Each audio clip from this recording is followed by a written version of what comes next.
Hey everybody, how you doing today?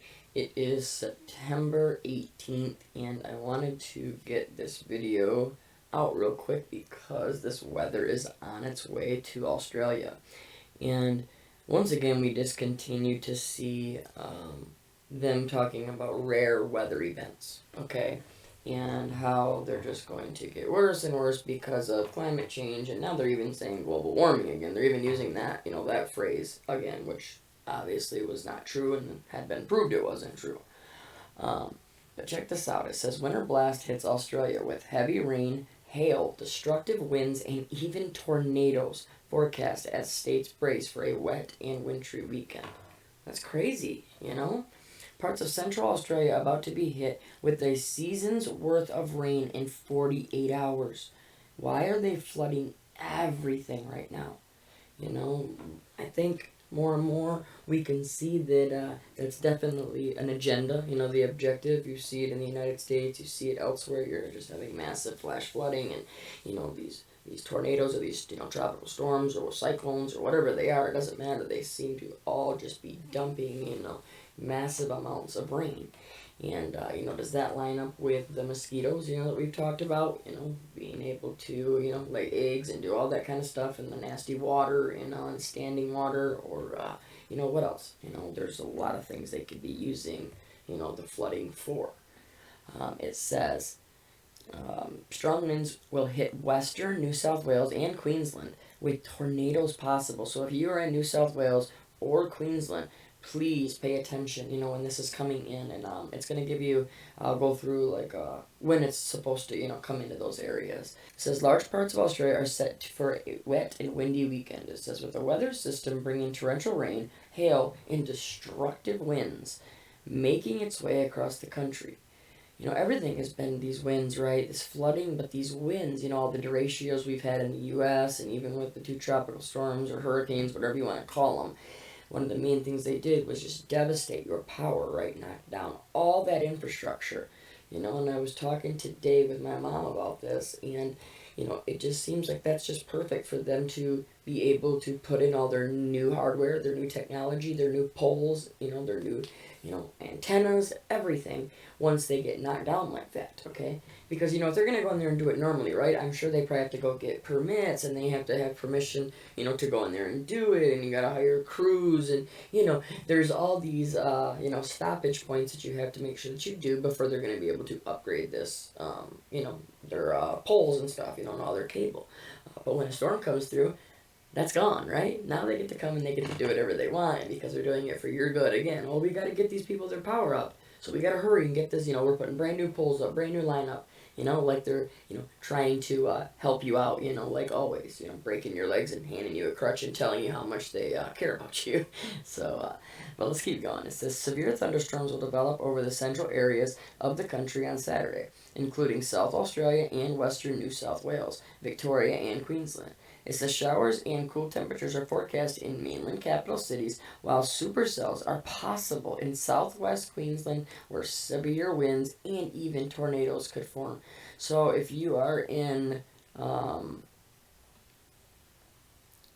southwest Queensland, definitely pay attention to this, because, and it doesn't have to be a tornado. Straight line winds is what those derechos are, and they cause a ton of damage in my area, and I know a lot of other areas as well. So don't think it has to be a tornado, you know what I mean, to just cause very, very bad destruction.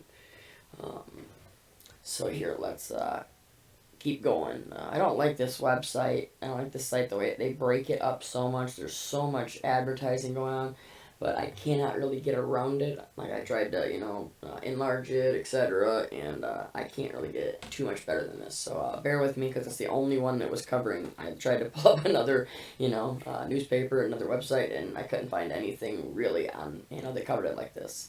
It says northeastern parts of South Australia are forecast to receive the heaviest rainfalls courtesy of a low pressure system on Saturday afternoon. It says severe weather warnings are in place for South Australia, southeast parts of the Northern Territory, southwest Queensland, and northwest parts of Victoria. It says western areas of New South Wales are also urged to stay on alert for severe thunderstorms. The east coast of the country will also experience rain throughout the weekend, directed by a high pressure system further north. You know, I love when you hear them saying, oh, directed by a high pressure system further north. Or, you know, maybe they should say directed by us. You know, it says some areas of the country are forecast to receive a drenching and could see more than their average spring rainfall in 2 days. You know, this is an everyday thing. You see this. There is this flash flooding, you know. We started noticing it, you know, 3-4 years back, at least in my area. I did how when it rained, it literally poured, as they say. It wasn't just a slight, you know, rain. It just pours, you know. It just, you have puddles and standing water everywhere. Every time it rains, it seems like now. You know, you don't just get those days where it just sprinkles all day. You don't. It's downpours, you know. And I'm sure that we, you know, like we know, that has a massive, you know, all the chemtrails and all the, you know, chemicals and everything else that they're altering with these, you know, microwaves, etc., etc. We know that's why these things are doing this. It says there is a large low pressure system that is dragging a lot of pressure from the north to the south. Bureau of Meteorology meteorologist Grace Legg told Daily Mail Australia. We will see steady rainfall over the next 24 to 48 hours, but embedded in that, we will also see thunderstorms, which will bring quite significant rainfall in a very short period of time, which could lead to flash flooding. See, always. Over 50 millimeters of rain is expected in parts of inland Australia, where the average annual rainfall is normally about 200 millimeters. So you're getting 1/4 of your entire year's rainfall. Wow. Definitely have to be, you know, prepared for sure. It says this could cause the roads to be cut off, making some communities inaccessible. In Queensland, most of the wild weather will be in the west. However, the east coast is set to see some rain. I always think when when they're talking like this, look at the wild weather. It's more, you know, psychological, like we talk about, right? You know, that fear that you know, just where they're always trying to shove this stuff into your head that you have to fear, you know, Mother Nature and climate change and global warming and, you know, all these rare new storms, right? It says we have a warning for parts of southwest Queensland in place on Friday, and there is a chance we might get thunderstorms that bring large to giant hail. I've never, ever, never seen them write it like that.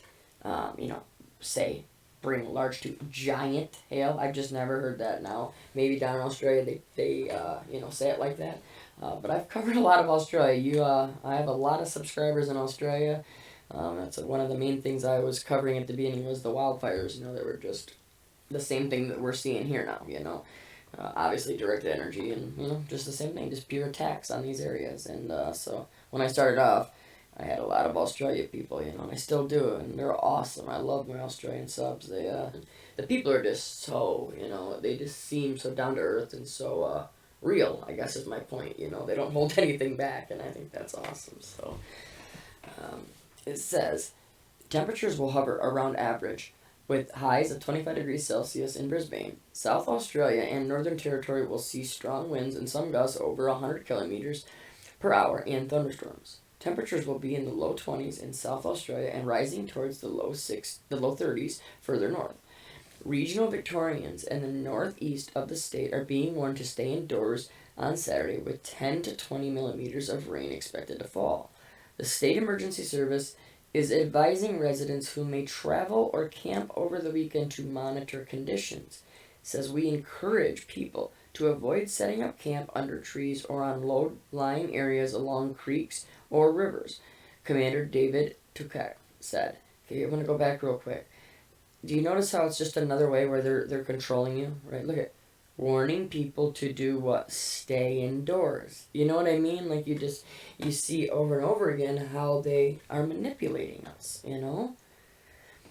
And as you can see here, you know, these are the, you know, the graphs that they're showing, or the charts, the maps where you're supposed to see, you know, these risks. So as you know, you can see, you know, where the most severe risk is, you know. So definitely check these out, look at it, you know, and because this is gonna go for the next 2 days, okay? You know, so here's another one. You know, have these charts up here so you can check them out and look at them and see, you know, where you need to be prepared for. He said residents should clean their gutters, downpipes, and drains to prevent blockages and clear loose items from backyards. Temperatures will remain moderate throughout the state. The buildup of moisture is also set to wreak havoc on the western half of New South Wales tomorrow with severe thunderstorms. Like wreaking havoc, right? It's just over and over. Says the rest of the state is also set up for a wet weekend, with cooler temperatures, especially in Sydney, which will see highs of 21 degrees Celsius. Says overnight temperatures are also set to be chilly in Canberra, Sydney, Perth, and Hobart, which are expected to approach 10 degrees Celsius. Perth will also see some rain in a cooler weekend with a high of just 19 degrees Celsius. Okay, and I saw this picture right here, and it says, look at, on Saturday, regional Victorians in the northeast of the state are being warned to stay indoors with 10 to 20 millimeters of rain expected to fall. Pictured, rain disrupts commuters in Geelong. But you see the cop here, you see this broke down. Is that anybody that's in this area? That's really because of weather. It just looks like a roadblock. That's what I'm getting at. It looks like they're, forcing you to go right here. Now, maybe the road's flooded, but it just really looks organized, like there's a lot of stuff out here for this just to be something due to just the weather, where they did it last minute. So let me know down in the comment section what it's like over there when you have that type of stuff in Australia. The East Coast capital cities are likely to avoid the worst of the wild weather. Again, wild weather. The more significant rainfall probably won't make it to the East Coast capitals of Sydney, Brisbane, and Melbourne, Mrs. Legg said. But on Sunday, we will see that rainfall heads to the coast, but it will have lost a lot of its power by then. However, Canberra could see about 10 millimeters of rain. Although low pressure systems usually mean a cold snap, on this occasion it might actually get warmer. It will actually increase the temperature. It is very warm air mass, and a lot of the areas will probably experience quite muggy, humid temperatures. The system is expected to ease late on Sunday before it moves offshore. Okay, so, we just need to be prepared when you start seeing headlines like this, where they're talking about tornadoes and, massive flooding and bad situations. They're calling it wild weather and, disastrous weather, rare weather. And so all I ask is that you prepare, talk to your families, talk to your friends, whatever it takes, because I just continue to pray over and over again for everyone to be able to have themselves in a position if a storm like this comes in, or if anything comes in, any type of disaster that puts you in a position where you need to leave instantly, get your family and get to a safe location, that you have that all planned. Okay? It takes no money. Sit down with your kids, make sure they know this is what we're doing. If A, B, C, D, or E, if any of those happens, this is what we do. We go here, we go to grandma's, we go to grandpa's, we go to your dad's, your mom. You know what I mean? So that is the most important thing, at least to me, because with my son, I know how important it is to have these things laid out, because that first 60 minutes in a disaster is what is going to control how you get through this. Is it, do you get through it well, or do you, be put in some positions you'll never want to be put in again? Okay? So it's critical. Let's continue to pray against all of this evil that truly is taking over. They are just relentlessly hitting, really the world. But as I've been covering the United States, just relentless wildfires, all your hurricanes, tropical storms, flash flooding, mudslides, oh man, derechos, tornadoes, it's just been non-stop. And of course they keep calling this the new normal, and we're not going to allow that to happen, because this is not the new normal. So that's just another lie that they always do with their climate change and their global warming and everything else. So, but I'm going to cut this here. I got to get this edited, get it out to you, and I hope everybody has a great Sunday, and we will talk to you tomorrow.